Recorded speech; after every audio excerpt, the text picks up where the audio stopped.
TNI Angkatan Laut, AL, menggelar parade kapal perang atau Sailing Pass di Teluk Jakarta, Kamis, 2 Oktober 2025. Presiden Prabowo Subianto menyaksikan Sailing Pass dari kapal markas KRI Dr. Rajiman Wedyodiningrat 992 yang berlayar. Acara tersebut merupakan bagian dari rangkaian peringatan Hari Ulang Tahun HUT ke-80 TNI. Parade ini dipimpin oleh kapal perang terbesar di Asia Tenggara, yaitu KRI Brawijaya 320.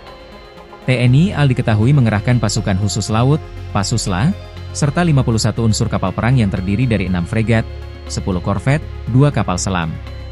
Kemudian, ada 3 kapal LST dan LPD, 16 kapal cepat, 2 kapal ranjau, 6 kapal patroli, 4 kapal bantu, dan 2 kapal latih Taruna AAL yaitu KRI Dewa Ruci dan KRI Bima Suci.